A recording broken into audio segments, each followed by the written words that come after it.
សួស្តីបងប្អូនអ្នកគ្នាសូមស្វាគមន៍មកកាន់ Channel មីនហាន2ម្ដងទៀតហើយហើយរឿងរ៉ាវសម្រាប់ថ្ងៃនេះគឺជារឿងរ៉ាវដែលខ្ញុំទទួលបានពីប្អូនស្រីម្នាក់ដែលបានចែករំលែករឿងរ៉ាវមកកាន់ខ្ញុំហើយតាមរយៈរឿងរ៉ាវមួយនេះដែរគឺជាបទពិសោធន៍ជីវិតផ្ទាល់ខ្លួនរបស់ប្អូនស្រីហើយពីមុនប្អូនស្រីគាត់គឺជាអ្នកដែលធ្វើការនៅក្នុងខារ៉ាអូខេណាហើយតាមរយៈរឿងរ៉ាវមួយនេះគឺមិនមែនលើកឡើងដើម្បីគ្រាន់ជាការបង្អាប់ឬក៏បន្ទោសបណ្ដាក់អីទេគឺជាជីវិតពិតមួយដែលប្អូនស្រីគាត់ចែករំលែកហើយគាត់អត់ដឹងថាតើរឿងរ៉ាវជីវិតរបស់គាត់សម្រេចចិត្តខុសឬក៏គាត់ធ្វើខុសឬក៏ធ្វើត្រូវណាអញ្ចឹងក៏គាត់មានតែអធិស្ឋានទៅកាន់បងប្អូនប្រិមិត្តទាំងអស់គ្នាទុកជាមុនប៉ុន្តែគាត់ថាវាជាការឈឺចាប់មួយសម្រាប់ជីវិតរបស់គាត់ដែល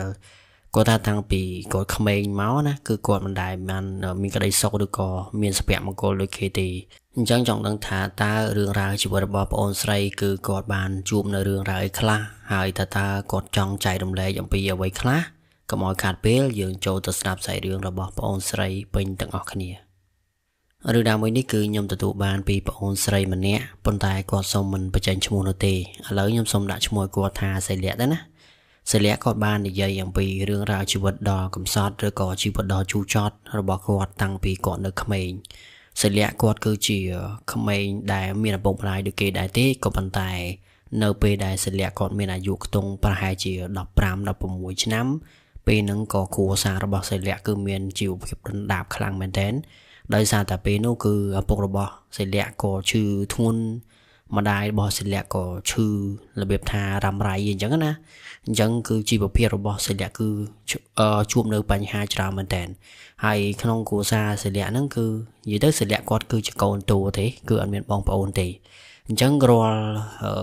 កាតព្វកិច្ចឬក៏រាល់បន្ទុកទាំងឡាយហ្នឹងគឺមានតែសិលាទីដែលជាអ្នករ៉ាប់រងបន្ទាប់ពីឪពុកម្ដាយរបស់គាត់មកអញ្ចឹងណាអញ្ចឹងសិលាគាត់ក៏ពេលហ្នឹងពិបាកមែនតើដោយសារតែឪពុករបស់គាត់ក៏ឈឺម្ដាយរបស់គាត់ក៏ឈឺ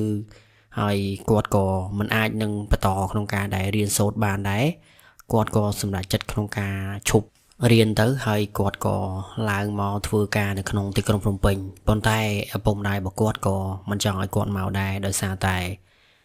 គាត់ខ្លាចថាកូនស្រីអញ្ចឹងមកពេញតឯងអីតឯងអញ្ចឹងណាហើយក៏ខ្លាចទៅគេធ្វើបាបឬក៏មនុស្សប្រុសអីមួយចំនួនបោកប្រាស់អីអញ្ចឹងទៅ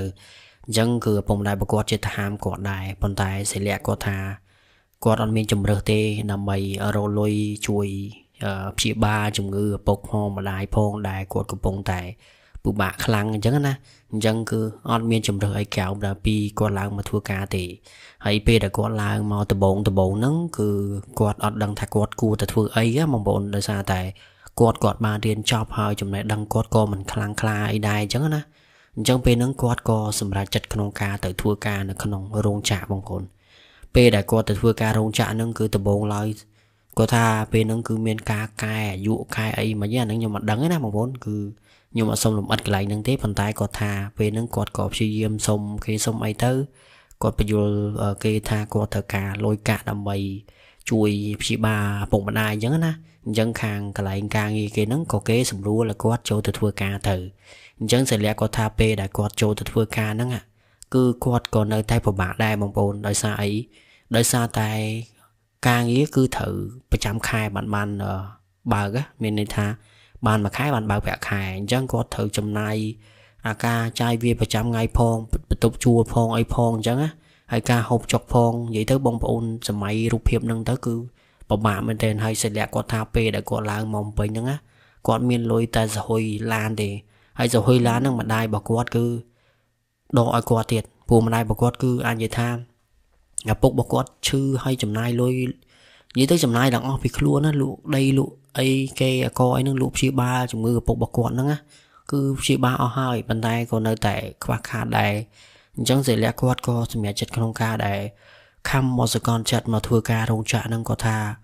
គាត់ហេវគាត់ឃ្លានណាប៉ុន្តែគាត់នៅតែព្យាយាមរិះថាំគាត់អត់ហ៊ានញ៉ាំអីហូបអីទេពេលហ្នឹង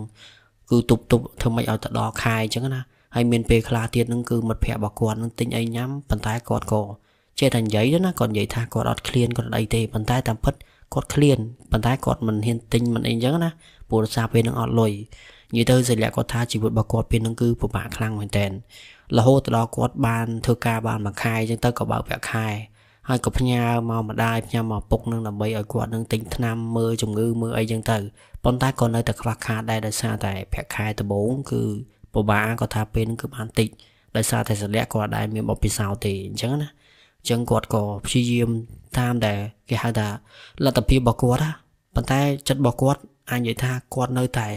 ចង់បានប្រាក់ខែច្រើនណាក៏ចង់បានលុយច្រើនដើម្បីជួយគ្រួសាររបស់គាត់អញ្ចឹងណាប៉ុន្តែទៅអត់រួចបងប្អូនដោយសារតែដូចនិយាយអញ្ចឹង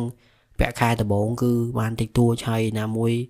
គាត់ក៏មិនមែនដូចថាមានចំណេះដឹងអីខ្លាំងធ្វើជាមេធ្វើជាអីណាគឺធម្មតាទេអញ្ចឹងអាចំណាយដែលគាត់ត្រូវព្យាបាលពុកម្ដាយផងអាចំណាយទូទៅចំណាយអីផងគឺពិបាកមែនតើរហូតដល់សិលាគាត់ថាពេលដែលគាត់មកផ្ទះវិញបងប្អូនគាត់អង្គុយយំផងគាត់ដេកយំផងគាត់អត់ដឹងថាគាត់គួរទៅធ្វើម៉េចដើម្បីឲ្យរកលុយឲ្យបានច្រើនជួយគ្រួសារជួយអីចឹងណាអញ្ចឹងគឺចិត្តជាកូន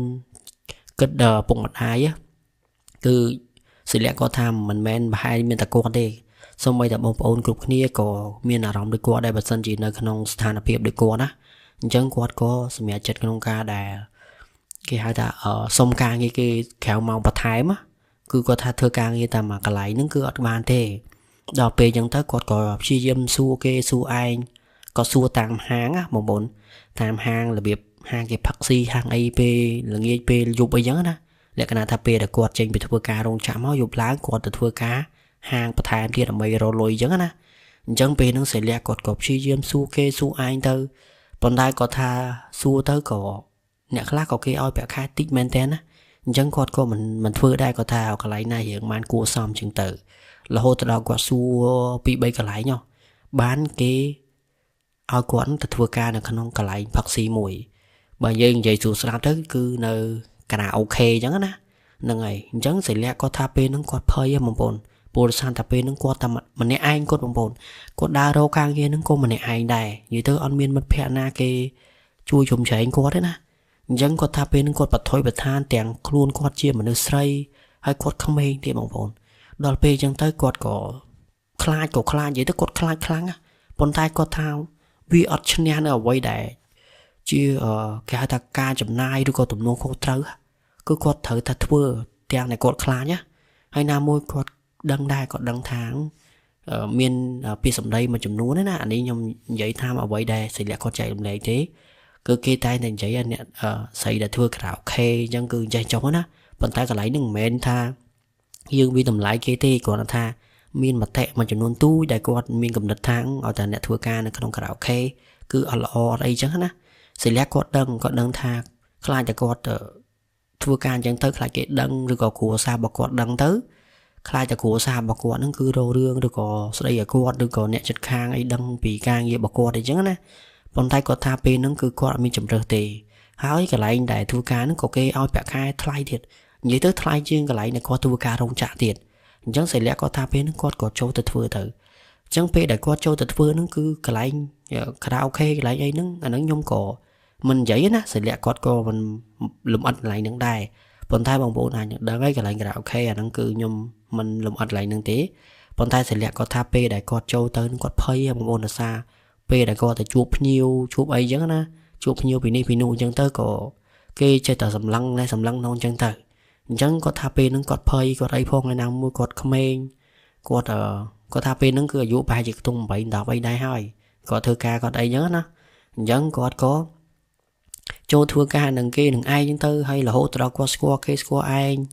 ហើយគាត់ក៏បានលុយធីបបានអីភ្ញៀវអោភ្ញៀវអីបន្ថែមចឹងណាអញ្ចឹងគាត់ថាពេលហ្នឹងគឺបានលុយច្រើនមិនមែនថាច្រើនឯខ្លាំងនេះគ្រាន់ថាពីមួយថ្ងៃទៅមួយថ្ងៃគាត់បានលុយក្រៅផងគាត់អីផងអញ្ចឹងទៅគាត់ក៏សម្រេចចិត្តថាគាត់រត់អត់រួចទេគាត់ធ្វើការរោងចក្រការទេអញ្ចឹងគាត់ក៏សម្រេចចិត្តថាឈប់ពីការងាររោងចក្រក៏មកធ្វើការនៅក្នុងខារ៉ាអូខេហើយគាត់ថាពេលដែលគាត់បានលុយច្រើនហ្នឹងគាត់ក៏ផ្ញើទៅដល់ឪពុកម្ដាយរបស់គាត់ហ្នឹងព្យាបាលជំងឺហូបចុកអីផ្សេងៗអញ្ចឹងទៅប៉ុន្តែដោយសារតែគេហៅថាលុយដែលគាត់ផ្ញើទៅឲ្យឪពុកម្ដាយរបស់គាត់ហ្នឹងគឺគាត់នៅតែមិនគ្រប់គ្រាន់ដែរបងប្អូនដោយសារតែជំងឺឪពុករបស់គាត់គឺត្រូវការលុយច្រើនត្រូវការគេហៅថាការព្យាបាលថ្លៃអញ្ចឹងយ៉ាងណាក៏ដោយសិលាគាត់នៅតែព្យាយាមធ្វើការ គាត់ថាពេលហ្នឹងគឺគាត់ប្រឹងហើយឪពុកម្ដាយរបស់គាត់សួរគាត់ថាកូនឯងទៅធ្វើការអីគេបានលុយច្រើនម៉េចសិលាគាត់អត់ហ៊ាននិយាយត្រង់ទេបងប្អូនគាត់អត់ហ៊ានប្រាប់ថាគាត់ធ្វើការខារ៉ាអូខេទេគាត់ខ្លាចឪពុកម្ដាយរបស់គាត់ស្ដីឲ្យឬក៏អីចឹងណាអញ្ចឹងគាត់ប្រាប់ថាគាត់ធ្វើការរោងចក្រហើយគាត់ទៅធ្វើការថែមម៉ោងអីក្នុងរោងចក្រអីបន្ថែមអីចឹងទៅអាហ្នឹងគឺអ្វីដែលសិលាគាត់ប្រាប់ទៅឪពុកម្ដាយរបស់គាត់ហើយមូលហេតុមិនមែនគាត់ចង់កុហកទេបងប្អូនដូចខ្ញុំនិយាយមកអញ្ចឹងដោយសារតែគាត់ខ្លាចឪពុកម្ដាយរបស់គាត់ដឹងទៅខ្លាចខឹងគាត់ខ្លាចស្ដីបន្ទោសគាត់អីចឹងណាអញ្ចឹងគាត់ក៏ព្យាយាមកុហកឪពុកម្ដាយរបស់គាត់ទៅធ្វើម៉េចដើម្បីរកលុយព្យាបាលឪពុករបស់គាត់អីម្ដាយរបស់គាត់អីចឹងទៅអញ្ចឹងគាត់ថាចំពោះការងាររបស់គាត់ពីមួយថ្ងៃទៅមួយថ្ងៃគាត់ជួបភ្ញៀវគាត់ហូបចុកមួយភ្ញៀវគាត់ញ៉ាំមួយភ្ញៀវគាត់ជួបមនុស្សប្រុសអីជាច្រើនដែលទៅញ៉ាំអីនៅកន្លែងហាងរបស់គាត់អីចឹងណាហើយមានភ្ញៀវខ្លះហ្នឹងក៏គេឲ្យតម្លៃគាត់ខ្លះអីចឹងទៅអ្នកខ្លះក៏មិនឲ្យតម្លៃគាត់អីចឹងទៅប៉ុន្តែគាត់ថាយ៉ាងណាក៏ដោយដើម្បីជីវភាពគាត់ត្រូវតែទ្រាំអីចឹងណាអញ្ចឹងក៏គាត់ជួបភ្ញៀវជាច្រើនប៉ុន្តែរំលងទៅបានប្រហែលជាខ្ទង់2ឆ្នាំនិយាយទៅសិលាគាត់ធ្វើការខារ៉ាអូខេហ្នឹងអាចថាខ្ទង់ 2-3 ឆ្នាំដែរអញ្ចឹងណាអញ្ចឹងគាត់ថាពេលដែលគាត់ធ្វើការបាន2ឆ្នាំពេលហ្នឹងឪពុករបស់គាត់ក៏មិនដឹងថាគាត់ដឹងរឿងមកពីណាទេបងប្អូនដោយសារតែថ្ងៃមួយហ្នឹងសិលាគាត់ទៅលេងផ្ទះអញ្ចឹងគាត់ទៅលេងស្រុកហើយដល់ពេលដែលគាត់ទៅលេងស្រុកគាត់ស្អាតព្រោះធម្មតាអ្នកដែលគាត់ធ្វើការខារ៉ាអូខេអានេះខ្ញុំមិននិយាយនេះណាខ្ញុំនិយាយទៅតាមអ្វីដែលគាត់ចែករំលែកទេគឺគាត់ត្រូវការស្អាតអញ្ចឹងគាត់ត្រូវការរៀបចំខ្លួនតុបតែងខ្លួន make up ខ្លួនឲ្យស្អាតអីចឹងទៅដល់ពេលគាត់ទៅស្រុកហ្នឹងគាត់អត់ដឹងថាតើអ្នកណាគេទៅដឹងរឿងរ៉ាវគាត់ឬក៏ដឹងតែគាត់ធ្វើការអីទេគាត់អត់ដឹងទេប៉ុន្តែស្រាប់តែឪពុករបស់គាត់ហ្នឹងឃើញគាត់ប្លែកឃើញសិលានឹងស្អាតអញ្ចឹងក៏ឪពុករបស់គាត់សួរថាកូនឯងទៅធ្វើការរោងចក្រហ្នឹងមិនក៏កូនឯងស្អាតម្លេះហើយកូនឯងបានលុយមកពីណាបានមកអីចឹងណាហើយដល់ពេលអញ្ចឹងទៅនេះសិលាគាត់ក៏ប្រាប់គាត់ប្រាប់ពុករបស់គាត់ហ្នឹងថាគាត់ទៅធ្វើការរោងចក្រធម្មតាទេពុកអីចឹងណាហើយពួកឯងកុំគិតច្រើនកុំបារម្ភច្រើនអីថែសារសុខភាពខ្លួនឯងឲ្យតែល្អទៅប៉ុន្តែរឿងរ៉ាវមួយដែលសិលាគាត់ថាពេលហ្នឹងគាត់ប្រហែសដែរគាត់ទុកទូរស័ព្ទហ្នឹងនៅលើផ្ទះហើយផ្ទះនៅតាមជនបទគឺគួរថាគាត់ចុះទៅងូតទឹកនឹងក្រោមអញ្ចឹងណាពេលដែលគាត់ចុះទៅងូតទឹកហើយគាត់ត្រឡប់មកវិញហ្នឹងបានគាត់ហ្នឹងឃើញឪពុករបស់គាត់គឺមុខឡើងក្រហមមែនទេឪពុករបស់គាត់ហ្នឹងសម្លក់មកគាត់ហើយពេលហ្នឹងគាត់ឃើញម្ដាយរបស់គាត់ក៏មើលមកគាត់និយាយទៅទាំងឪពុកទាំងម្ដាយរបស់គាត់មើលមកគាត់ទាំងពីរនាក់ហើយដល់ពេលអញ្ចឹងគាត់សិលាគាត់ឆ្ងល់ថាតើមានរឿងរ៉ាវអីគេបានជាឪពុកម្ដាយរបស់គាត់ហ្នឹងសម្លឹងមកមើលគាត់ហើយគាត់ថាពេលហ្នឹងខ្ទង់ម៉ែប្រហែលជាម៉ោង9ម៉ោងអីយប់ហ្នឹងហើយពេលសិលាដែលគាត់ងូតទឹកហ្នឹងគាត់ថាគាត់អត់ហ៊ានងូតទឹកពេលថ្ងៃទេបងប្អូននិយាយទៅគាត់ងូតទឹកពេលប្រលប់ល្ងឹតថាព្រោះផ្ទះគាត់ហ្នឹងមិនមែនជារបៀបថាផ្ទះដែលបាំងបិទចិត្តអីទេគឺវាថាផ្ទះនៅជាប់លបងមួយគេអ្នកចិត្តខាងអញ្ចឹងហើយផ្ទះគេមានកូនកន្លោះកូនអីអញ្ចឹងណាអញ្ចឹងសិលាគាត់ក៏របៀបថាគាត់ងូតទឹករៀងយប់អញ្ចឹងទៅដើម្បីបិទបាំងអញ្ចឹងណាហ្នឹងហើយអានេះគឺមនុស្សស្រីគាត់រៀងមានភាពអៀនខ្មាស់មានភាពអីអញ្ចឹងណាបងប្អូនហ្នឹងហើយអញ្ចឹងគាត់ថាពេលដែលគាត់ត្រឡប់មកលើផ្ទះវិញហ្នឹងស្រាប់តែគាត់ឃើញឪពុកម្ដាយរបស់គាត់នឹងសម្លឹងមកគាត់ខ្លាំងមែនទែនដល់អញ្ចឹងទៅគាត់ក៏ភ័យដែរណាព្រោះគាត់ឃើញឪពុករបស់គាត់សម្លឹងទាំងឪពុករបស់គាត់ហ្នឹងអង្គុយនៅលើខែនិយាយថាលើខែលើផ្ទះអញ្ចឹងណាយកឪពុករបស់គាត់ក៏មុខឡើងក្រហមហើយឡើងគាត់ខឹងខ្លាំងមែនទែនហើយច្រឡែកគាត់ក៏សួរថាពុកហើយម៉ែនេះមានរឿងអីគេហើយពេលហ្នឹងស្រាប់តែឪពុករបស់គាត់ហ្នឹងស្រែកសួរគាត់ហ្មងថាមើលពុកសួរកូនឯងទៅធ្វើការអីគេរាល់ថ្ងៃប្រាប់ពុកឲ្យធំកុំខកពុកអីចឹងណាហើយសិលាគាត់ភ័យហ៎គាត់ថាពេលហ្នឹងក៏ប្រហែលជាមានរឿងអីពុកគាត់ដឹងរឿងអីចឹងណាហើយដល់ពេលចឹងទៅស្រាប់តែម្ដាយរបស់សិលាហ្នឹងគាត់ក៏និយាយថាឯងកុំសួរកូនខ្លាំងចឹងនិយាយតិចទៅបានហើយខ្លាចគេអ្នកខាងលឺចឹងណាហើយពេលហ្នឹងក៏សិលាគាត់សួរថាពុកឯងមានរឿងអីគេបានសួរខ្ញុំអញ្ចឹងពេលហ្នឹងក៏ឪពុកសិលាគាត់ក៏និយាយឆ្អល់មុខមកកាន់សិលាឲ្យគាត់របៀបថាដូចជាគាត់ខឹងខ្លាំងដូចជាឈាមមកគាត់ជ្រាលខ្លាំងណាហើយពេលហ្នឹងក៏គាត់សួរមកកាន់សិលាបន្ថែមថាកូនឯងទៅធ្វើការខារ៉ាអូខេមែនហើយដល់ពេលអញ្ចឹងទៅក៏សិលាគាត់ថាហេតុអីបានជាឪពុករបស់គាត់ដឹងណាពេលហ្នឹងគាត់ឆ្ងល់ហើយពេលហ្នឹងស្រាប់តែឪពុករបស់គាត់ឆ្លើយហ្មងថាមិញនេះស្មាតោអានេះឪពុករបស់គាត់រៀងខឹងខ្លាំងគាត់និយាយពាក្យអសមរម្យណាប៉ុន្តែខ្ញុំនិយាយរៀងសមរម្យទៅគាត់ថាមិញហ្នឹងពុកឮទូរស័ព្ទគេខលមកហើយពុកក៏លើកហើយក៏ឮសំឡេងមនុស្សប្រុសម្នាក់គេហៅកូនឯងហ្នឹងទៅជួបគេនៅកន្លែងចាស់ទៅជួបអីចឹងណាហើយពេលចឹងទៅសិលាគាត់ក៏ចាប់ដើមភ័យមកបងគាត់ថាពេលហ្នឹងគាត់ភ័យមែនថែនដោយសារអីដោយសារតែ ឪពុករបស់គាត់ហ្នឹងគឺបានលើកទូរស័ព្ទរបៀបភ្ញៀវរបស់គាត់ណាភ្ញៀវរបស់សិលាហ្នឹងគាត់ទៅមកហៅសិលាឲ្យទៅជួបអីសិលាជួបនៅកន្លែងចាស់អីចឹងណាហើយដល់ពេលអញ្ចឹងទៅសិលាគាត់ថាពេលហ្នឹងគឺគាត់ព្យាយាមនិយាយបង្វែរគាត់ថាគាត់មិនមែនទេអ្នកស្គាល់គ្នាអីចឹងណាប៉ុន្តែឪពុករបស់គាត់ប្រហែលជាគាត់ធ្លាប់ដឹងតាក់តិចអីចឹងណាគាត់ក៏ខឹងសិលាខ្លាំងមែនទែនគាត់ស្ដីឲ្យគាត់ថាកូនឯងមិនទៅធ្វើការងារអញ្ចឹងកូនឯងធ្វើអញ្ចឹងដើម្បីអំបាក់មុខអំបាក់មាត់ឪពុកអីអំបាក់កិត្តិយសឪពុកអីចឹងណាហើយធម្មតាពេលហ្នឹងគឺសិលាគាត់ថាគាត់អត់ចង់ឲ្យឪពុករបស់គាត់ខឹងអតីទេខ្លាចឪពុករបស់គាត់ហ្នឹងគឺកាំងបេះដូងកាំងអីចឹងណាហើយសិលាគាត់ថាពេលហ្នឹងគាត់ក៏សុំទោសគាត់ថាគាត់ធ្វើអញ្ចឹងគឺដើម្បីរកលុយជួយព្យាបាលជំងឺអញ្ចឹងណាតែឪពុករបស់គាត់គឺអត់ព្រមទេឪពុករបស់គាត់ខឹងមែនទែនឪពុករបស់គាត់ថាកូនឯងមិនអាចធ្វើអញ្ចឹងបានទេពុកសុខចិត្តងាប់ពុកអត់ឲ្យកូនទៅធ្វើអញ្ចឹងទេឪពុករបស់គាត់ថាអញ្ចឹងណាហើយសិលាពេលហ្នឹងគាត់យំមែនទែនបងប្អូនគាត់យំគាត់ស្ពះបាតជើងឪពុករបស់គាត់ផងឪពុករបស់គាត់គឺចូលមកគាត់ដេញគាត់ចាញ់អញ្ចឹងណាឪពុករបស់គាត់ខឹងមែនទែនហើយសិលាគាត់ថាពេលហ្នឹងគាត់ម្បោគាត់ស្ពះគាត់ថាមូលហេតុដែលគាត់ធ្វើអញ្ចឹងគឺដើម្បីរកលុយឲ្យបានច្រើនដើម្បីអីចឹងទៅឪពុករបស់គាត់ថាគាត់អត់ចង់បានលុយនឹងទេគាត់ចង់បានលុយពីការងារមួយនឹងទេគាត់ថាគាត់សុខចិត្តស្លាប់គាត់សុខចិត្តវេទនាយ៉ាងណាក៏ដោយគាត់អត់ចង់ឲ្យកូនស្រីទៅធ្វើការងារអញ្ចឹងទេគាត់ខ្លាចអាប់មុខអាប់មាត់អាប់អោនកិត្តិយសខ្លាចអ្នកចិត្តខាងនឹងគេវាចម្លែកអីចឹងណាអានេះជាអ្វីដែលពុករបស់សិលាគាត់មានកំណត់គិតអញ្ចឹង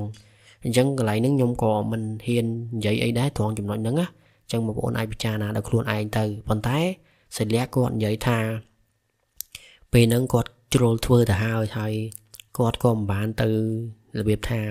ធ្វើអីដែលខុសអីចឹងណាមានន័យថាគឺគាត់មិនបានជ្រុលខ្លួនជ្រុលប្រាណអីទេហើយដល់ពេលអញ្ចឹងទៅក៏ពុករបស់គាត់នឹងហាមគាត់ថាកុំឲ្យគាត់ធ្វើអញ្ចឹងណាហើយសិលាគាត់ក៏សន្យាជាមួយពុករបស់គាត់ទៅថាគាត់នឹងជប់ធ្វើការងារនឹងហើយ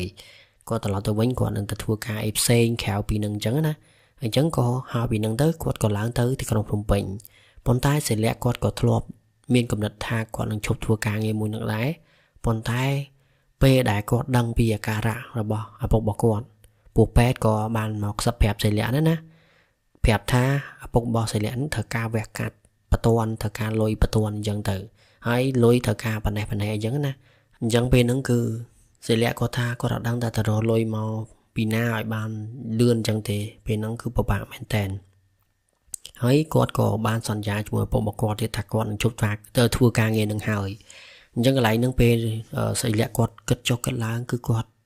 អត់មានជំរឿអីទេបងប្អូនគាត់ថាមានតែការងារមួយនឹងគាត់ដែលអាចឲ្យគាត់រកលុយធីបក្រៅបានអីចឹងណាអញ្ចឹងស្រាប់តែដល់ពេលដែលគាត់ត្រឡប់ទៅភ្នំពេញហ្នឹងក៏មានភ្ញៀវម្នាក់ដែលបានខលមកគាត់អីចឹងណាហើយភ្ញៀវហ្នឹងគឺជាភ្ញៀវអាចនិយាយថាគេយ៉ាងមានលុយច្រើនអញ្ចឹងទៅហ្នឹងហើយសិលាគាត់ថាពេលហ្នឹងគាត់ក៏ទៅអញ្ចឹងទៅប៉ុន្តែកំឡុងពេលដែលគាត់ទៅធ្វើការហ្នឹងភ្ញៀវហ្នឹងក៏ចង់បបួលសិលាទៅវាថាទៅដើរលេងទៅញ៉ាំអីចឹងទៅអានេះខ្ញុំក៏មិនដឹងខ្ញុំអត់សូវយល់ទេបងប្អូនកន្លែងនេះប៉ុន្តែសិលាគាត់ថាគាត់ទៅជួបភ្ញៀវអញ្ចឹងពេលដែលគាត់ទៅជួបភ្ញៀវហ្នឹងក៏គាត់និយាយសួរសិលាទៅថាឃើញមុខសិលានឹងសពួនអីចឹងណាហើយអញ្ចឹងក៏សិលាគាត់ក៏បាននិយាយទៅគាត់ថាដោយសារតែពុករបស់គាត់ត្រូវការវះកាត់ត្រូវការលុយច្រើនអញ្ចឹងគាត់ក៏មិនដឹងថាទៅរកលុយណាដែរហើយដល់ពេលអញ្ចឹងទៅខាងភ្ញៀវម្នាក់ហ្នឹងណាដោយថាគាត់ធានាថាគាត់ជួយប៉ុន្តែគាត់ត្រូវរបៀបថានិយាយសួរស្ដាប់គាត់ត្រូវដោះដូរគ្នាអញ្ចឹងណាអានេះខ្ញុំក៏មិនបញ្ជាក់កន្លែងហ្នឹងដែរប៉ុន្តែដឹងថាយើងត្រូវតែគេហៅថាជួយគ្នាទៅវិញទៅមកអញ្ចឹងទៅអញ្ចឹងពេលហ្នឹងសិលាគាត់អត់មានជំរឿទេបងប្អូនហើយគាត់ថាពេលហ្នឹងជាពេលវេលាដែលគាត់មិនដែលធ្លាប់ធ្វើរឿងរ៉ាវមួយហ្នឹងទេអញ្ចឹងគាត់ក៏បានទៅស្នាក់នៅឬក៏ទៅរស់នៅជាមួយនឹងភ្ញៀវម្នាក់ហ្នឹងបន្ទាប់ពីហ្នឹងមកភ្ញៀវម្នាក់ហ្នឹងគាត់ក៏ឲ្យលុយសិលាមែនហើយដល់ពេលឲ្យលុយសិលាអញ្ចឹងទៅសិលាគាត់ក៏បានលុយនឹងមកប៉ុន្តែគាត់ថាពេលហ្នឹងគឺគាត់អត់ផ្ដល់ឲ្យឪពុករបស់គាត់ហ្នឹងម្ដងទាំងអស់ទេមានន័យថាគាត់ផ្ដល់ឪពុករបស់គាត់ពាក់កណ្ដាលគាត់លោផ្ដល់ទៅឲ្យពេទ្យពាក់កណ្ដាលដើម្បីគាត់ធ្វើការវះកាត់ឪពុករបស់គាត់អញ្ចឹងណាប៉ុន្តែគ្រាន់តែថាការវះកាត់បងប្អូនដឹងហើយគឺវាមិនមែនថាការវះកាត់ហ្នឹងគឺសុទ្ធតែជោគជ័យទេព្រោះអាហ្នឹងគឺត្រូវការគេហៅថា50-50អីចឹងណាដល់ពេលអញ្ចឹងទៅសិលាគាត់ក៏ព្យាយាមនិយាយជាមួយឪពុករបស់គាត់ថាគាត់មានលុយពាក់កណ្ដាលគាត់ខំសំទុកហើយពាក់កណ្ដាលទៀតចាំគាត់សុំពីគ្រូពេទ្យអីចឹងទៅប៉ុន្តែតាមពិតទៅសិលាគាត់មានលុយផ្សេងគាត់ឲ្យលុយពេទ្យផ្សេងអញ្ចឹងណា នឹងហើយដើម្បីជួយឪពុកដើម្បីឲ្យគាត់បានរស់រានមានជីវិតអីចឹងទៅហើយដល់ពេលអញ្ចឹងទៅក៏បានបញ្ជូនឪពុកនឹងទៅវះកាត់ហើយដល់ពេលវះកាត់វះអីហើយទៅក៏ឪពុករបស់គាត់នឹងបានរៀងប្រសើរបន្តិចណាប៉ុន្តែមិនមែនជាទេលក្ខណៈថាប្រសើរឡើងវិញក៏ត្រឡប់មកផ្ទះវិញអញ្ចឹងទៅហើយសិលាគាត់ថាពេលហ្នឹងគឺគាត់នៅតែបន្តការងារមួយនឹងបងប្អូនដោយសារតែអីគាត់ថាមានតែការងារមួយនឹងទេដែលធ្វើឲ្យគាត់នឹងរកលុយបានច្រើនគាត់អាចជួយជីវភាពគ្រួសាររបស់គាត់បានបើគាត់មិនធ្វើការងារមួយនឹងទេគាត់ថាពិបាកមែនតើពួកគាត់អត់មានចំណេះដឹងអីខ្ពង់ខ្ពស់ទេហើយនិយាយទៅគឺសិលាគាត់ថាគាត់ទទួលស្គាល់ការពិតគឺគាត់មិនមានភាពបរិសុទ្ធទេអានេះគឺនិយាយទៅគឺគាត់ធ្លាប់បានស្នាក់នៅជាមួយភ្ញៀវអីចឹងណាហ្នឹងហើយកន្លែងមួយនេះគឺខ្ញុំក៏សូមអធិស្ឋានបងប្អូនដែរបើសិនជាបងប្អូនដែរគាត់មានអាយុក្មេងៗអីចឹងឬក៏បងប្អូនគិតថាកន្លែងនេះវាពិបាកក្នុងការទទួលយកឬក៏មិនសមរម្យសូមបងប្អូនកុំស្ដាប់អីហ្នឹងហើយដោយសារតែខ្ញុំគិតថាវាមិនល្អទេសម្រាប់បងប្អូនដែលគាត់គិតថាពាក្យសម្ដីដែលនិយាយឬក៏រឿងរ៉ាវចំណុចទាំងអស់ហ្នឹងគឺវាអាចនឹងប៉ះពាល់ដល់ផ្លូវអារម្មណ៍បងប្អូនណាប៉ុន្តែនេះវាជារឿងពិតរបស់សិលាដែលគាត់ចែករំលែកព្រោះវាជាការងារដែលគាត់ធ្វើហើយក៏ជាបទពិសោធន៍ដែលគាត់ធ្លាប់ឆ្លងកាត់ហើយអញ្ចឹងគាត់ក៏ចែករំលែក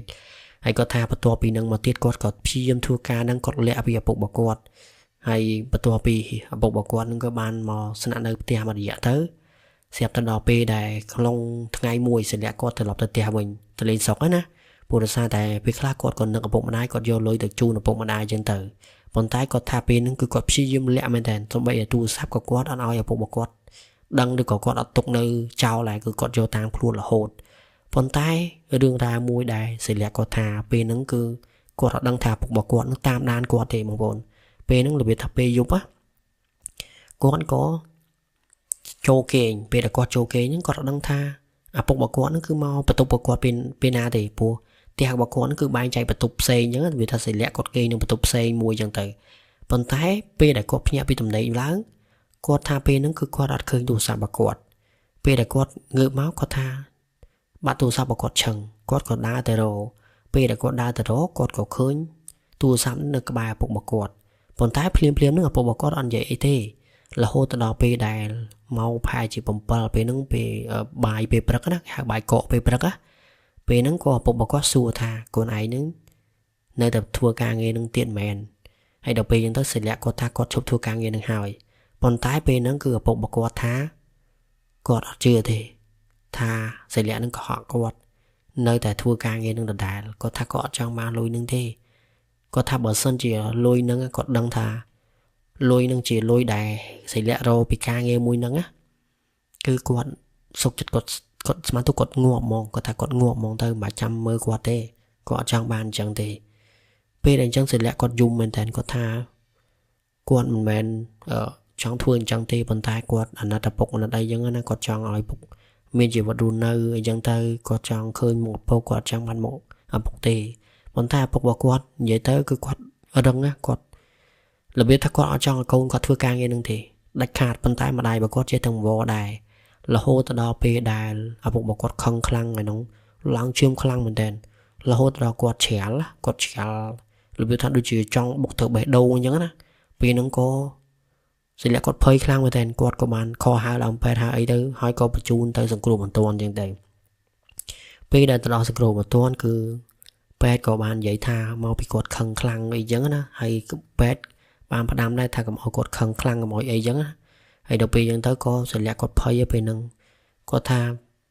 គាត់មិនគួរណាធ្វើបាបឪពុកឬក៏គាត់ធ្វើឲ្យឪពុកពិបាកចិត្តអញ្ចឹងណាគាត់យំម្ដងទៀតបងប្អូនរហូតដល់ពេលដែល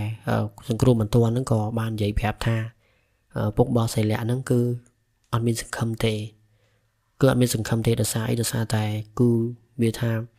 ឈាមរបស់គាត់នឹងបុកខ្លាំងដល់សរសៃក្បាលសរសៃខួរក្បាលសរសៃអីចឹងណាគឺពិបាកក្នុងការជួយមែនតើហើយដល់ពេលអញ្ចឹងទៅសិលាគាត់ក៏ពិបាកមកបងនិយាយទៅក្នុងកលៈទេសៈមួយហ្នឹងគាត់ដឹងថាគាត់គួរតែធ្វើមិនប៉ុន្តែគាត់អង្វរពេទ្យគាត់អង្វរអីថាឲ្យពេទ្យជួយគាត់អញ្ចឹងណាប៉ុន្តែលោកគ្រូពេទ្យក៏គាត់ព្យាយាមដែរគាត់ព្យាយាមជួយអស់ពីលទ្ធភាពអីចឹងទៅហើយរហូតទៅដល់ពេលដែលពេទ្យគាត់ជួយឡើងអស់លទ្ធភាពហើយរហូតទៅដល់ពេលដែលឪពុករបស់សិលានឹងគាត់បានលាចាកលោកទៅពេលវេលានឹងហើយជាពេលវេលាដែលសិលាគាត់ខឹងខ្លួនឯងមិនគួរណាគាត់ធ្វើឲ្យឪពុករបស់គាត់បាត់បង់ជីវិតដោយសារតែខឹងគាត់អីចឹងណា ប៉ុន្តែពេលនឹងម្ដាយរបស់សិលាក៏គាត់លើកទឹកចិត្តសិលាដែរថាអត់អីទេកូនម៉ែយល់ពីអារម្មណ៍កូនម៉ែមិនបន្ទោសមិនអីកូនទេហើយម៉ែក៏ជឿដែរថាពួកកូនគាត់ខឹងមែនប៉ុន្តែគាត់ក៏ដឹងអំពីចិត្តរបស់កូនស្រីស្រឡាញ់ឪពុកលះបង់ដើម្បីឪពុកគាត់ដឹងថាកូនពិបាកប៉ុន្តែគាត់មិនចង់ឲ្យកូនធ្វើអញ្ចឹងប៉ុន្តែម៉ែជឿថាឪពុកគឺមិនខឹងកូនមិនស្អប់កូនទេពេលហ្នឹងគឺសិលាគាត់យំមែនតែបងប្អូនគាត់យំគាត់ថាគាត់ជាមនុស្សស្រីគាត់មិនចង់ធ្វើការងារនឹងទេប៉ុន្តែដោយសារតែជីវភាពហើយដោយសារតែត្រូវការលុយព្យាបាលឪពុកច្រើន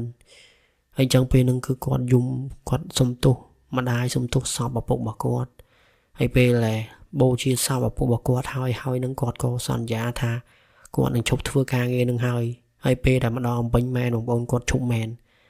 គាត់ថាអ្នកដែលស្គាល់គាត់ឬក៏ភ្ញៀវដែលគាត់ធ្លាប់ជួបមួយសិលាហ្នឹងក៏គាត់លែងទៅជួបដែរគាត់ក៏រកការងារថ្មីធ្វើអញ្ចឹងណាប៉ុន្តែគាត់ថារំលងទៅបានប្រហែលជាក្នុងមួយឆ្នាំទេម្ដាយរបស់សិលាហ្នឹងគាត់ក៏ឈឺទៀតបងប្អូនគាត់ធ្លាក់ខ្លួនឈឺខ្លាំងណាពូកាពីមុនម្ដាយរបស់គាត់ធ្លាប់ឈឺរ៉ាំរ៉ៃប៉ុន្តែដល់ពេលមួយហ្នឹងក៏ម្ដាយរបស់គាត់ក៏និយាយថាគាត់រឺជំងឺនឹងខ្លាំងគាត់ក៏ឈឺខ្លាំងទៅហើយដល់ពេលយើងទៅសិលាគាត់ក៏ត្រូវការលុយទៀតហើយបងប្អូនក៏ត្រូវការលុយច្រើនពូជំងឺម្ដាយរបស់គាត់ក៏ត្រូវការសង្គ្រោះមិនទាន់ត្រូវការលុយអីដែរអញ្ចឹងគាត់ក៏អត់មានជំរើសទេបងប្អូននិយាយទៅការងារផ្សេងគាត់អត់បានច្រើនអញ្ចឹងគាត់ក៏ធ្វើការងារនឹងទៀតពេលដែលគាត់ទៅធ្វើការងារនឹងឡើងវិញបងប្អូនគឺគាត់បានលុយហើយគាត់ក៏ប្រាប់ម៉ែរបស់គាត់ត្រង់ថាគាត់ធ្វើការងារនឹងដើម្បីជួយជីវិតម្ដាយរបស់គាត់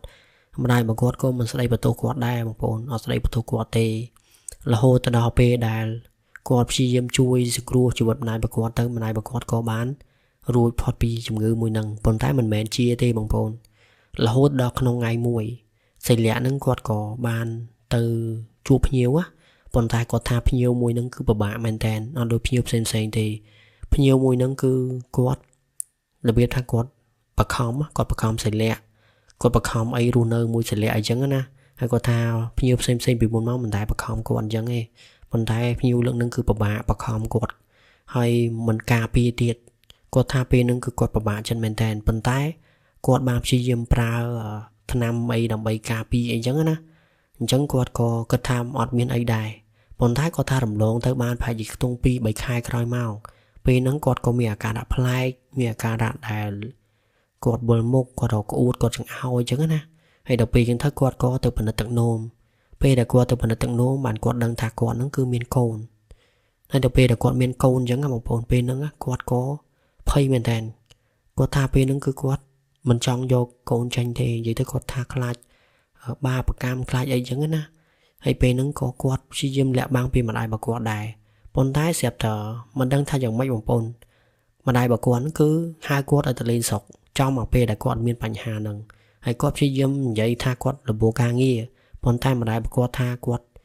ឈឺខ្លាំងលើតែគាត់ចង់ជួបមុខកូនអញ្ចឹងណាហើយដល់ពេលអញ្ចឹងទៅសិលាគាត់មានជំរើសទេគាត់ក៏ទៅខេត្តទៅហើយពេលដែលគាត់ទៅដល់ខេត្តហ្នឹងបានម្ដាយរបស់គាត់ហ្នឹងនិយាយមួយគាត់សង្កេតឃើញមុខសិលាហ្នឹងគាត់ស្លេកស្លាំងឃើញគាត់រៀងខ្សោយអីចឹងណាម្ដាយរបស់គាត់ក៏សួរថាកូនឯងមានរឿងអីកូនឯងបាច់លាក់បាំងម៉ែទេកូនឯងធ្វើការអញ្ចឹងប្រហែលជាកូនឯងមានបញ្ហាអីហើយសិលាគាត់ក៏សំទោសម្ដាយរបស់គាត់សារជាថ្មីថាគាត់នឹងគឺបានមានកូនមានអីចឹងណាហើយពេលហ្នឹងគាត់ពិបាកចិត្តមែនតើហើយម្ដាយរបស់គាត់ក៏របៀបថាគាត់កំពុងតែឈឺផងអីផងគាត់កំពុងតែពិបាកក្នុងខ្លួនផងណាពេលដែលគាត់លឺអញ្ចឹងគាត់យំមែនតើគាត់ហូរទឹកភ្នែកគាត់ថាមិនបានជាកូនខ្ញុំកំសត់ដល់ណាក់នឹងកូនខ្ញុំត្រូវមកជួបរឿងរ៉ាវបែបហ្នឹងម្ដាយរបស់គាត់យំខ្លាំងមែនតើហើយសិលាគាត់ថាពេលហ្នឹងគឺគាត់សុំទោសម្ដាយរបស់គាត់ដែលគាត់ត្រូវធ្វើអញ្ចឹងហើយបងប្អូនដឹងហើយគឺចាស់គាត់ក៏មិនងាយថាឲ្យយកចាញ់ដែររឿងក្មេងរឿងអីហ្នឹងគឺគាត់ខ្លាចបាបកម្មអញ្ចឹងណាហើយពេលហ្នឹងក៏សិលាគាត់ក៏សម្រេចចិត្តថាគាត់នឹងទៅយកចាញ់ម្ដងទៀតប៉ុន្តែគាត់ថាពេលដែលទៅយកហ្នឹងគាត់ប្រាប់ម្ដាយរបស់គាត់ឲ្យដឹងទេអញ្ចឹងគាត់ក៏ទៅយកចាញ់ព្រោះគាត់ថាបើសិនជាគាត់ຕົកនៅក៏ពិបាកដែរគាត់ដឹងថាវាមានបាបកម្មប៉ុន្តែគាត់មិនអាចទេបងប្អូនដោយសារតែគាត់នៅតែម្នាក់ឯងហើយណាមួយម្ដាយរបស់គាត់កំពុងតែឈឺទៀតអញ្ចឹងពេលហ្នឹងគាត់ក៏ទៅយកចាញ់យកអីចឹងទៅហើយម្ដាយរបស់គាត់ហ្នឹង có một ngày trai tay là biết thật dung á mình đang thay quạt không sẽ lẹ rương ấy đi cứ quạt tay từ tập này ngồi dung ngồi tập này on giấy ấy thằng o sẽ lẹ quạt thà bên nâng cứ quạt xông tô mà ai bà quạt mình đang tha mà ai bà quạt không có quạt được coiอย่างไม่ตีmà ai bà quạt cứ lên giấy lên sợi ấy là hô tao đó không ngay mùi nâng mà ai bà quạt nâng quạt lẹ luôn chú khlang mà đèn hắn có thở ca sừng gồm một toàn hay bên nâng có thở ca lôi tiệt sẽ lẹ quạt có tông bỏ nhiều đâm ấy xong mày phiêu nó cứ lưỡi thao lưỡi quạt thì chẳng á nâng ngày chẳng phiêu có cái chui quạt khai chẳng tới quạt có giờ lưỡi nó mà chui mà đai bạc quạt con thái mà đai bạc quạt giấy tha quạt đăng thật quạt cứ mình nguyên chỉ vật rùa tê hay quạt xong ai sẽ lẽ nó cứ quạt chụp thưa ca nghiên tới quạt cai luôn cai ấy chẳng á hay có tha quạt đăng tha con miên chặt cả tình nhu cho bùa bông mặt đai con thái bông mặt đai mình chọn ai con thưa ca nghiên đăng tê hay là hô tao đó bây giờ sẽ lẽ có chi diêm chui mà ai bạc quạt off vì là tập hiệp quạt tháp bên nó có miên lôi trong ca đẹp chi ba mà ai bạc quạt con tá cứ ăn miên là tập hiệp thế bằng phố nơi xá pet giấy tha ca chung ngư bạc quạt nó cứ mình ai chui trong group bàn tê trong mà ai bạc quạt có bán lia trả lỗ tờ tiệt thử trong một topic nâng mau sẽ lẽ quạt có thử hai chlong nơi đưa ra chỉ bật bạc quạt tua luônแต่มันai chẳng bên nâng sẽ lẽ quạt thì mẹ chất tha quạt trong chụp bị ca nghe mùi nâng đai bằng bồn quạt là biểu tha trong sang luôn ai đâu ca nghe ép xây phương chẳng á con tay có tha bên nâng cứ phim và toa bên mà ai bà quạt đi trả lưu tới quạt toa bên lùi so lấy tê làm bây giờ đâu ca nghe ép xây thế chẳng bên nâng quạt có thưa ca nghe nâng ạ không cả rào khe nâng bà to tiết là hô tao đâu quạt tha ngày nào mua quạt bên so lôi mà chẳng nuôn quạt nâng riêng thưa chip được có ca nghe ép xây chẳng á nhưng có tháp còn lóng pe là quạt thưa nó cứ thông ban bài kia thông mặt nam quạt chìm xong lối á mong muốn ai pe là quạt xong lối ban mà chẳng nuôn nhưng tới có tha là không ngay muối đó quạt có ban squat nhiều mà nè đẹp nhiều mà nè nó lưỡi tha quạt mấy chỉ nạm miên đi bằng bồn xây lẹ có tham mấy nạm miên đi bàn thái nhiều nó lưỡi tha quạt mà hộp chọc nơi cái lại xây lẹ nó hơi khơi tha nhiều nó cứ quạt ở trên nhảy tròn đi lưỡi tha quạt mà coi nhám ấy ấy thòng na nhớ á gì uống thức quạt ăn miên thức khéo thức ấy cho môi ấy kia là đi ép xây nhớ nè hay sẽ lẽ có tháp bên nó quạt cỏ tay chuột cho môi nhiều mà nè nâng hay nhiều mà nè nâng giấy đấy mà cứ xong xuống mền thèn là hôm đó quạt đi tha mưa tập nhiều nó cứ kia lẹ nè gì tức cứ kia ở trên nhảy nhảy á hay sẽ lẽ con có chơi thầm nè thầm nông cho môi nâng mà núp pro mà nè nâng tam bất tập bông lá thầm nè thầm nông của anh tài chỉ nhiều thôi mà nà thế con tay mà nè pro nó quạt chơi thành dây su sẽ lẽ tha sẽ lẽ nâng cứ nơi khải na sẽ lẽ nâng miên của xa nơi na nơi đây được có chiều phiệp sẽ lẽ ai chẳng nè có chơi thật xua chẳng tơ hay mà nè phổ nâng quạt còn giấy đã thà quạt nâng cứ nơi gầm lo quạt ở toàn miên của xa hay quạt chỉ con mà nè nơi cái đông của xa vì quạt chỉ con tu lá hay bên nâng có sẽ lẽ quạt cỏ chi dâm từ nè thầm nó một quạt tam thông mà đà thì vậy tới nhiều mà nè nâng cứ mình miên lôi vào man thì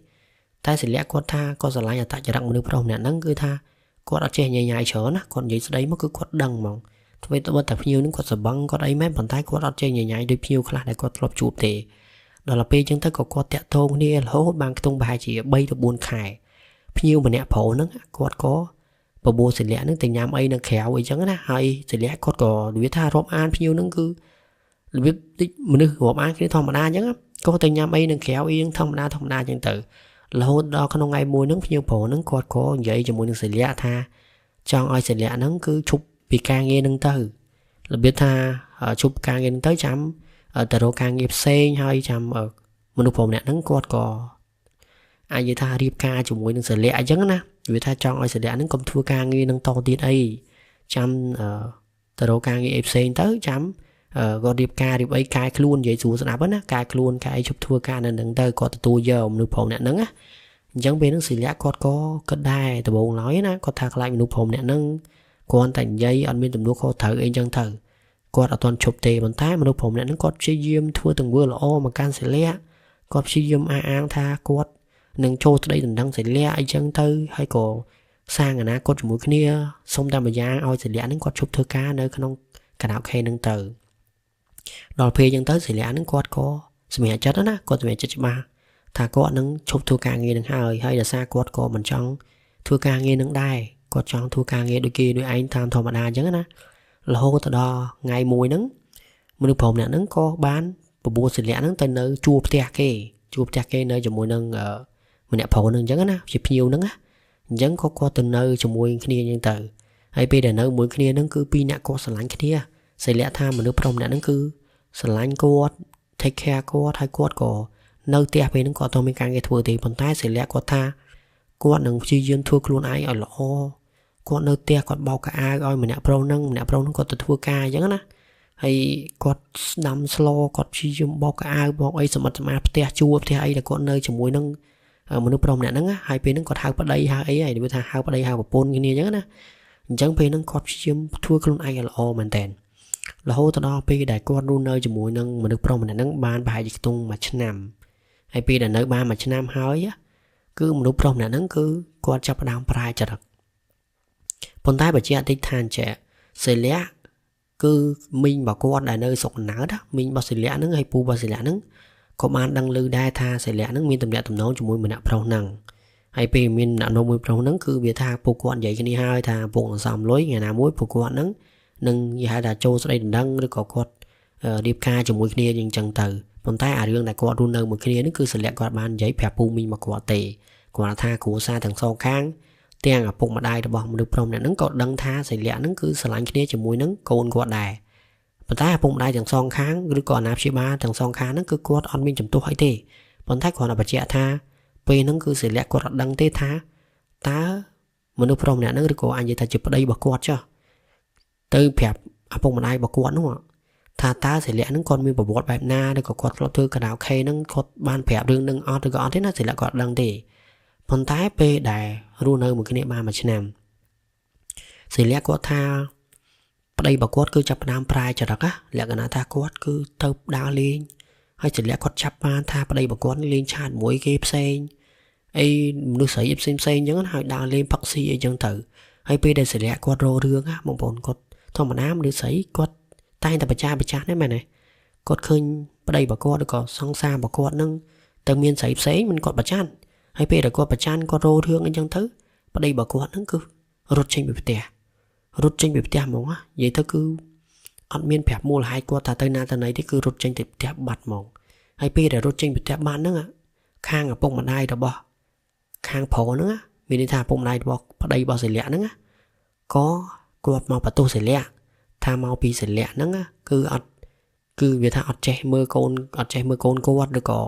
រោរឿងកូនគាត់ខ្លាំងពេកតែកូនគាត់នឹងខំរកលុយចិញ្ចឹមហើយបែរជាមករោរឿងកូនគាត់អញ្ចឹងណាអានេះធម្មតាទេឪពុកម្ដាយស្រឡាញ់កូននិយាយថាកូនទូលកូនតែប្រុសតែមួយអញ្ចឹងណាហើយដល់ពេលអញ្ចឹងទៅក៏រោរឿងសិលាថាមកពីសិលាហ្នឹងស្ដីបន្ទោសឲ្យកូនគាត់តែដេកស៊ីហើយរោរឿងប្តីទៀតអញ្ចឹងណាហើយសិលាគាត់ថាពេលហ្នឹងគាត់មិនបានអញ្ចឹងទេប៉ុន្តែបងប្អូនហើយគាត់ថានិយាយអីក៏អត់បានដែរគឺឪពុកម្ដាយរបស់គេហ្នឹងគឺស្រឡាញ់កូនគេខ្លាំងមែនតើរហូតដល់ក្នុងរយៈពេលមួយខែប្តីរបស់សិលាហ្នឹងក៏ត្រឡប់មកវិញពេលត្រឡប់មកវិញហ្នឹងគឺវាធ្វើគេថាចរិតក្អើតកតមណាសិលាគាត់ថាគឺអត់និយាយឲ្យគាត់ទេរហូតដល់សិលាគាត់ថាគាត់អត់ចង់ឲ្យមានការបែកបាក់គ្នាទេព្រោះឲ្យគាត់រស់នៅដូចមួយគ្នាដូចប្តីប្រពន្ធអញ្ចឹងណាហើយអញ្ចឹងទៅគាត់ក៏និយាយសុំទោសទៅកាន់មនុស្សប្រុសម្នាក់ហ្នឹងទៅពេលដែលសុំទោសហើយគេក៏ត្រូវគ្នាត្រូវអីអញ្ចឹងទៅរហូតដល់មួយរយៈក្រោយមកសិលាគាត់ថាពេលដែលម្នាក់ប្រុសហ្នឹងគាត់សបឹងគាត់មកដល់គាត់ស្ដីឲ្យសិលាប៉ុន្តែស្ដីឲ្យរឿងហ្នឹងមិនមែននិយាយធម្មតាទេស្មាទោសនិយាយពាក្យអសរោះហ្មងមិនមែននិយាយថានាងឯងណាស្មាទោសនិយាយថ្ងៃអញ្ចឹងណាខ្ញុំសុំទោសបងកន្លែងនេះគឺវាអាក្រក់ស្ដាប់បន្តិចប៉ុន្តែប្តីរបស់គាត់ក៏ប្រើភាសាគឺអាក្រក់ស្ដាប់មែនតើហើយដល់ពេលសិលាគាត់និយាយថាអីបានជាបងឯងប្រើភាសានឹងមកកាន់អូនអញ្ចឹងណាហើយប្តីរបស់គាត់ហ្នឹងក៏និយាយថាមកពីនាងឯងហ្នឹងគឺមនុស្សស្រីដែលមិនល្អអញ្ចឹងណានិយាយថានិយាយទៅអញ្ចឹងមូលហេតុហ្នឹងគឺសិលាគាត់បញ្ជាក់កន្លែងហ្នឹងថាសិលាគាត់ចេះតែរករឿងដោយសារអីដោយសារតែម្នាក់ប្តីរបស់គាត់ហ្នឹងគឺចេះតែមានស្រីវាថាទៅតាក់ទងមនុស្សស្រីពេលខ្លះបាត់មួយយប់ពីរយប់អីចឹងណាហើយពេលខ្លះទៀតយកទូរស័ព្ទទៅប្រចាំពេលខ្លះទៀតយកស័ព្ទទៅលក់បាត់ក៏មានយកម៉ូតូទៅប្រចាំក៏មានដែរហើយសិលាគាត់ថាលុយដែលគាត់ខំធ្វើការពីមុនមកគាត់ខំសំទុកហ្នឹងគឺគាត់ទៅលួសរបស់ហ្នឹងមកវិញទៀតនិយាយរួមគាត់ចេញលុយរបស់គាត់ទៅលួសរបស់ឲ្យប្តីរបស់គាត់ហ្នឹងមកវិញទៀតណាប៉ុន្តែទង្វើហ្នឹងគឺអត់មានប្តីរបស់គាត់អត់មានមើលឃើញទេហើយថែមទាំងដៀលសិលាហ្នឹងថាសិលាហ្នឹងធំតែជាមនុស្សស្រីដែលចេញពីការាអូខេមកទេ គឺគ្មានអ្វីដែលអស្ចារ្យខ្លាំងទេកុំមកធ្វើលោយកុំធ្វើអីចឹងណាឌៀសិលាអញ្ចឹងបងប្អូនសិលាគាត់ថាពេលហ្នឹងគឺគាត់ឈឺចាប់បងប្អូនពេលដែលគេឌៀគាត់អញ្ចឹងណាហើយគាត់ថាគាត់ខំគេហៅថាដាក់ចិត្តស្រឡាញ់គាត់ខំធ្វើខ្លួនឲ្យគេហៅថាខ្លាចជាប្រពន្ធល្អខ្លាចជាអីចឹងណាប៉ុន្តែផ្ទុយទៅវិញគាត់បែរជាបានពាក្យមួយវិញថាត្រឹមតែជាស្រីដែលធ្លាប់ធ្វើការខារ៉ាអូខេហើយពេលហ្នឹងគឺសិលាគាត់ខឹងមែនតើគាត់អន់ចិត្តគាត់អីផងគាត់យំផងអីផងហើយដល់ពេលហ្នឹងគឺគាត់ពិបាកចិត្តណាបងប្អូនគាត់ថាគាត់មិនចង់ឲ្យមានការបែកបាក់ទេដោយសារតែគាត់រស់នៅមួយគ្នាហើយអីចឹងណាហើយគាត់ក៏សង្ឃឹមថានឹងសាងអនាគតជាមួយមនុស្សប្រុសម្នាក់ហ្នឹងហើយគាត់ក៏ស្រឡាញ់ម្នាក់ប្រុសនឹងដែរនឹកឃើញថាការពីមុនមកក៏គាត់ធ្លាប់និយាយល្អគាត់ធ្លាប់លើកទឹកចិត្តទៅកាន់សិលាគាត់ធ្លាប់ធ្វើឲ្យសិលានឹងសប្បាយចិត្តអីចឹងណាប៉ុន្តែផ្ទុយទៅវិញឥឡូវនេះប្តីរបស់គាត់គឺអត់ដូចមុនទេឌៀគាត់ថាគាត់ជាស្រីដែលធ្លាប់ធ្វើការខារ៉ាអូខេអញ្ចឹងទៅនិយាយទៅមើលគាត់មើលងាយគាត់ហ្មងហើយមិនត្រឹមតែប៉ុណ្ណឹងទេបងប្អូនប្តីរបស់គាត់គឺចាប់ផ្ដើមទៅប្រាប់រឿងរ៉ាវប្រវត្តិរបស់សិលាហ្នឹងទៅប្រាប់ឪពុកម្ដាយរបស់ប្តីរបស់គាត់ហ្នឹងទៅប្រាប់ថាសិលាហ្នឹងគឺគេហៅថាមនុស្សស្រីដែលធ្លាប់ធ្វើការខារ៉ាអូខេអញ្ចឹងទៅហើយទៅប្រាប់ថាសិលាហ្នឹងគឺលោភក្បត់អីអញ្ចឹងណានិយាយទៅគឺមនុស្សប្រុសម្នាក់ហ្នឹងក៏ទៅប្រាប់ម្ដាយឪពុករបស់គាត់ហ្មងថាសិលាហ្នឹងគឺទៅតាក់ទងអីចេញចូលហើយធម្មតាមនុស្សរស់នៅប្រចាំថ្ងៃតែងតែទំនាក់ទំនងគេខ្លះហើយប៉ុន្តែមិនអញ្ចឹងណាប្តីរបស់គាត់អត់ទៅពេលសបឹងតែងតែលើកថាសិលាហ្នឹងទៅមានសហាយថាតលួតធ្វើទៅជួបមនុស្សប្រុសឯណាម្នៃផ្សេងអញ្ចឹងណាអញ្ចឹងសិលាគាត់ថាពេលហ្នឹងគឺគាត់ឈឺចាប់ខ្លាំងបងប្អូននៅអាពាក្យសម្ដីគាត់ថាអ្នកផ្សេងនិយាយគឺគាត់មិនសូវឈឺចាប់ទេប៉ុន្តែមនុស្សដែលគាត់ស្រឡាញ់ណាមកប្រើភាសាហ្នឹងមកកាន់គាត់ហើយមិនត្រឹមតែប្រើមកកាន់គាត់ទេថែមទាំងទៅប្រាប់ឪពុកម្ដាយរបស់គាត់ឲ្យមកឌីលគាត់ឲ្យមកថាគាត់ទៀតហើយអាពាក្យសម្ដីទាំងអស់ដែលឌីលហ្នឹងបងប្អូនគឺគាត់ថាពិបាកក្នុងការស្ដាប់មែនទេហើយបើសិនជាគាត់និយាយក្នុងការចែករំលែកហ្នឹងគឺគាត់ថាបងប្អូនស្ដាប់ទៅវាពិបាកក្នុងការទទួលយកណាពាក្យសម្ដីហ្នឹងគឺគេឌីលគាត់គេមើលគាត់មើលនិយាយទៅគឺគេវាតម្លៃគាត់គ្រប់បែបយ៉ាងគឺមើលគាត់ស្មើនឹងសម្រាមឬក៏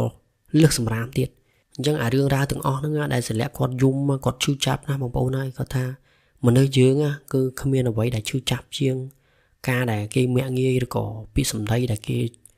មាក់ងាយឬគេជន់ឈ្លីណាគាត់ថាគាត់ឈឺចាប់ណាស់គាត់ឈឺចាប់ហើយគាត់ខំលះបង់គ្រប់បែបយ៉ាងដើម្បីតែមនុស្សប្រុសម្នាក់ហ្នឹងគាត់ខំយកចិត្តទុកដាក់ចំណាយលុយរបស់គាត់ផ្ទាល់ខ្លួនដើម្បីគេហៅថាឲ្យមនុស្សដែលខ្លួនឯងស្រឡាញ់តែចុងក្រោយបែរជាមកមើលងាយគាត់មកឌីគាត់អីទៅវិញអញ្ចឹងណាអញ្ចឹងបន្ទាប់ពីនឹងមកសិលាគាត់ថាគាត់ក៏សម្រេចចិត្តក្នុងការបែងចែកផ្លូវពីម្នាក់ប្រុសហ្នឹងទៅហើយគាត់ក៏ដឹងដែរក៏ដឹងថាម្នាក់ប្រុសម្នាក់ហ្នឹងបើសិនជារស់នៅមួយគាត់ក៏មិនអាចយកជាគេហៅថាដៃគូដែលអាចពឹងឬក៏អាចមើលថែគ្នាបានដែរបើលេងអញ្ចឹងឌីគាត់អញ្ចឹងណាហើយគាត់ដឹងថាគាត់ធ្លាប់ធ្វើការអញ្ចឹងមែនប៉ុន្តែមិនមែនគាត់មានចេតនាឬក៏គាត់ចង់ធ្វើអញ្ចឹងទេវាអត់មានជំរឿការហ្នឹងគឺគាត់ដោយសារតែជីវភាពអញ្ចឹងណាប៉ុន្តែគាត់បានប្រាប់ប្រវត្តិនឹងដែរទៅកាន់មនុស្សប្រុសម្នាក់ហ្នឹងឲ្យគាត់ដឹងដែរប៉ុន្តែដំបូងឡើយមនុស្សប្រុសហ្នឹងគាត់និយាយធម្មតាថាគាត់យល់គាត់ដឹងគាត់អត់ប្រកាន់ទេប៉ុន្តែពេលទុយទៅវិញណាពេលដែលគាត់ស្វឹងពេលដែលគាត់ខឹងគាត់តែងតែរំលើកអារឿងរ៉ាវអតីតកាលហ្នឹងមកអាកន្លែងហ្នឹងហើយដែលសិលាគាត់ថាឲ្យតែពេលដែលមនុស្សប្រុសម្នាក់ហ្នឹងស្វឹងគឺតែងតែរំលើកអារឿងរ៉ាវអតីតកាលដែលគាត់ធ្លាប់ធ្វើការខារ៉ាអូខេហ្នឹងហើយឌីលគាត់ថាអញ្ចេះថាចុះនិយាយទៅគាត់ថាបើសិនជាអញ្ចឹងដែរទៅយកគាត់ទៅអីទៅប្រើពាក្យសម្ដីលួងលោមគាត់ទៅអីហើយការហ្នឹងការពីមុនហ្នឹងមិននិយាយថាគាត់អត់ប្រកាន់ទេអីប៉ុន្តែឥឡូវនេះបែរជាប្រើពាក្យសម្ដីថាសិលាហ្នឹងមិនល្អទេប្រវត្តិមិនល្អអញ្ចឹងទៅធ្វើការចេះចុះហើយរំលើករហូតគាត់ថារំលើកយកអារឿងរ៉ាវអតីតកាលហ្នឹងមករំលើករហូតឲ្យតែពេលណាគាត់សបឹងគាត់ខឹងគាត់រំលើកហើយគាត់អត់ដឹងថាតើបងប្អូនណាគ្នាណាដែលធ្លាប់ជួបរឿងរ៉ាវដូចគាត់ទេណានិយាយទៅឲ្យតែសបឹងរំលើករឿងអតីតកាលមកដល់ពេលរំលើកយើងបងប្អូនគឺមនុស្សយើងគឺវាថាយើងធ្លាប់ខុសហើយប៉ុន្តែយើងអត់ចង់ឲ្យអតីតកាលហ្នឹងគឺឲ្យនិយាយថាយើងអត់ចង់លឺអារឿងរ៉ាវអតីតកាលហ្នឹងទេប៉ុន្តែផ្ទុយទៅវិញបែរជាគេចេះតែរំលើកមកហើយអារំលើកមកធ្វើឲ្យយើងឈឺចាប់ធ្វើឲ្យយើងមានអារម្មណ៍ថាវានៅថាដិតដាមឬក៏វាត្រឡប់មកវិញអាការឈឺចាប់ទាំងអស់ហ្នឹងអាការចងចាំទាំងអស់ហ្នឹងអញ្ចឹងមិនគាត់ថាគាត់ចង់លឺអាពាក្យសម្ដីដែលរំលើកពីអតីតកាលមកវិញទេតែហេតុអីបានជាប្តីរបស់គាត់នៅតែអញ្ចឹង ចឹងគាត់ថាគាត់អាចទ្រាំនៅបានទេបងប្អូនគាត់ក៏កាត់ចិត្តទាំងគាត់ឈឺចាប់ទាំងគាត់ទៅរងនៅអ្វីដែលគេមើងងាយផងទាំងគាត់ស្ដាយនៅអ្វីដែលគាត់លះបង់ផងគាត់ថាពិបាកមែនតែបងប្អូនគឺពេលហ្នឹងគាត់សឹងថាបញ្ចប់ជីវិតខ្លួនឯងប៉ុន្តែគាត់ថាគាត់អត់ចោះចាញ់ទេនឹងជីវិតមួយនេះដោយសារតែគាត់ធ្លាប់ឆ្លងកាត់នៅរឿងរ៉ាវអតីតកាលដែលវាពិបាកច្រើនហើយគាត់នឹងកែប្រែខ្លួនគាត់នឹងធ្វើខ្លួនឯងឲ្យជាមនុស្សស្រីដែលល្អអញ្ចឹងណាគាត់នឹងកែខៃខ្លួនឯងហើយគាត់ក៏រកលុយរកអីរៀនជំនាញហើយសិលាគាត់ប្រហែលថារាល់ថ្ងៃនេះគាត់ធ្វើការនៅក្នុងផ្នែកសាឡនរាល់ថ្ងៃហ្នឹងណាតែគាត់ថាគាត់មិនបញ្ចេញឈ្មោះគាត់ប៉ាត់ទេបងប្អូនគឺឈ្មោះសិលាហ្នឹងគឺជាឈ្មោះដែលហៅក្រៅណាហើយគាត់ថារាល់ថ្ងៃនេះក៏មិនខ្វះដែរមនុស្សប្រុសដែលតាមញ៉ាញងគាត់តាមស្រឡាញ់គាត់ប៉ុន្តែសិលាគាត់ធ្លាប់ឆ្លងកាត់អាការមើងងាយហ្នឹងគាត់ធ្លាប់ឆ្លងកាត់អាការឈឺចាប់ហ្នឹងគាត់ក៏អត់ទាន់គិតគូរដែរព្រោះឥឡូវនេះគាត់ក៏ខំប្រឹងរកលុយឲ្យបានច្រើនគាត់ធ្វើខ្លួនឯងឲ្យស្អាតគាត់បំពេញនៅក្តីសម័យរបស់ខ្លួនឯងសិនគាត់ធ្វើមិនឲ្យខ្លួនឯងហ្នឹងគឺមានក្តីសុខសិនអញ្ចឹងណាបានគាត់គិតគូររឿងអនាគតតាមក្រោយគាត់ថាមកដល់រាល់ថ្ងៃនេះមិនចេះខ្វះទេមានអ្នកឆាតញ៉ែតាមស្រឡាញ់គាត់ច្រើនមែនតើប៉ុន្តែគាត់នៅតែមិនអាចទេហើយណាមួយអ្វីដែលគាត់បារម្ភទៀតហ្នឹងគឺដោយសារតែគាត់ធ្លាប់មានប្រវត្តិធ្វើការអញ្ចឹងហើយគាត់មិនអាចលាក់គេបានទេបើសិនជាទៅថ្ងៃមុខទៀតគេសួរគាត់ក៏នៅតែនិយាយរឿងហ្នឹងដែរហើយអារឿងហ្នឹងហើយអាចំណុចទាំងអស់ហ្នឹងហើយបានគាត់ខ្លាចគាត់ខ្លាចថាពេលដែលដំបងស្រឡាញ់គ្នាតែមិនប្រកាន់ទេគាត់ខ្លាចតែអញ្ចឹងហ្មងដល់ពេលដែលខឹងគ្នាខឹងអីចាប់ផ្ដើមរំលើកមកថាគាត់ធ្លាប់ធ្វើអញ្ចឹងស្រីមិនល្អស្រីអីចឹងណាអញ្ចឹងសិលាគាត់ថាពេលហ្នឹងគឺគាត់អត់ចង់ឲ្យអារឿងរ៉ាវឬក៏អាពាក្យសម្ដីហ្នឹងវាលឺឡើងនៅក្នុងជារបស់គាត់ម្ដងទៀតណាគាត់ចង់បំភ្លេចទាំងអស់គាត់អត់ចង់ឲ្យនរណាម្នាក់រំលឹករឿងហ្នឹងឡើងវិញទេអាហ្នឹងហើយបានជាបញ្ហាដែលសិលាគាត់និយាយថាគាត់ឈឺចាប់នៅអាពាក្យសម្ដីតែគាត់ធ្លាប់ឆ្លងកាត់គាត់ធ្លាប់លឺផ្ទាល់កជាដែលគេមើងងាយគាត់ហើយអ្នកដែលគាត់ស្រឡាញ់គាត់លះបង់ទៀតអញ្ចឹងអានេះវាជារឿងរ៉ាវដែលសិលាគាត់ឈឺចាប់គាត់ថាពេលខ្លះគាត់មិនចង់នឹកនៅរឿងរ៉ាវទាំងអស់ហ្នឹងទេតែវាចេះតែយូរម្ដងគាត់ចេះនឹកឃើញថាហេតុអីបានជាគាត់ត្រូវមកជួបមនុស្សបែបហ្នឹងហើយហេតុអីបានជីវិតរបស់គាត់មកដើរដល់ផ្លូវហ្នឹងគាត់អត់ដឹងទេបងប្អូនគាត់មិនដឹងថាគាត់សម្រេចចិត្តរើសការងារខុសឬក៏យ៉ាងណាទេប៉ុន្តែតាមអ្វីដែលបងប្អូនបានស្ដាប់កន្លងមកបងប្អូនដឹងទេថាគាត់មានជំរឿតិចតួចមែនតើហើយគាត់ក៏ត្រូវការលុយដើម្បីជួយគ្រួសារ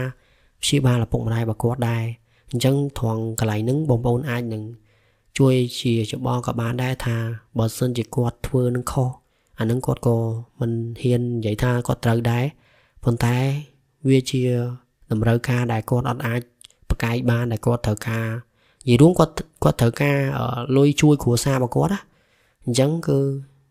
បើបងប្អូនគាត់ថាគាត់ខុសគាត់ធ្វើអញ្ចឹងខុសហើយបងប្អូនក៏អាចប្រាប់គាត់បានដែរគាត់អត់ខឹងទេ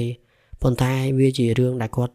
មិនអាចប្រកែកបានឬក៏មិនអាចកែប្រែបានទេព្រោះវាបានកើតឡើងកន្លងរួចទៅហើយអញ្ចឹងណាហ្នឹងហើយអញ្ចឹងគាត់ក៏ចង់ឲ្យបងប្អូនអរគ្នា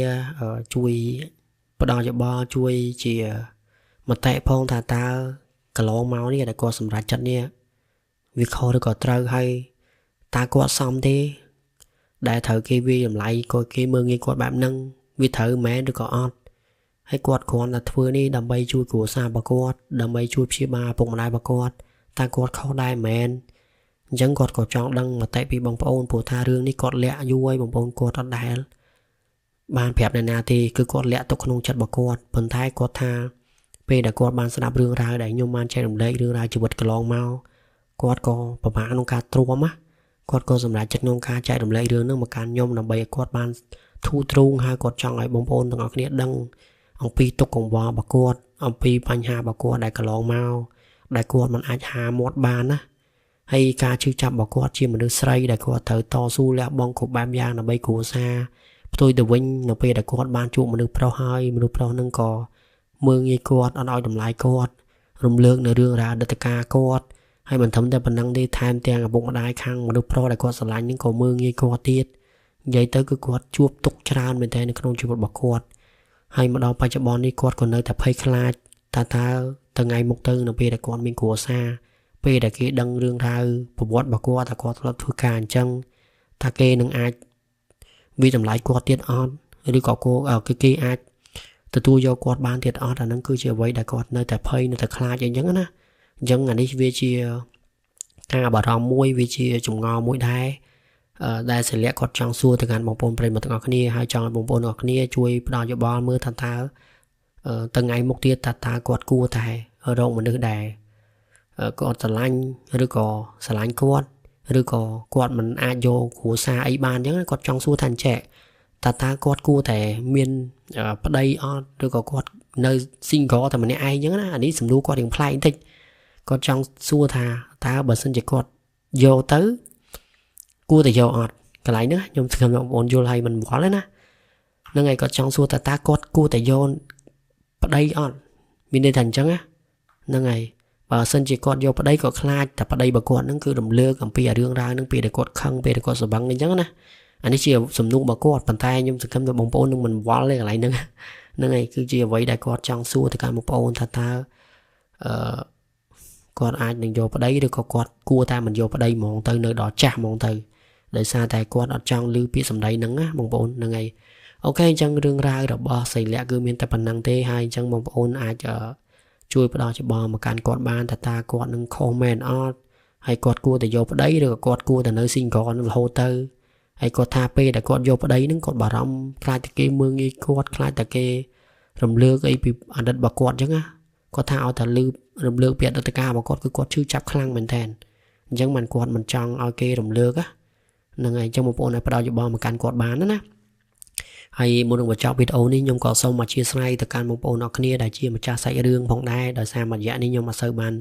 ở trên rương á phong bồn chân có xong meta dục vô là chia sẻ đời sao tại miền Pành Hà thì tôi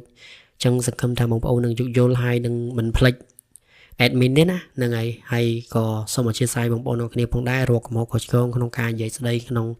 rương ra mùi đi phong đai mà sân chỉ có tua có mình xong trong trong bạc nào muối xong một meta dục vô là chia sẻ phong nâng ngày chẳng xong một video này tầm phần nắng ai chậm dừng chụp kia nâng trong video cả tiệt xong chụp đẹp đi ở con chán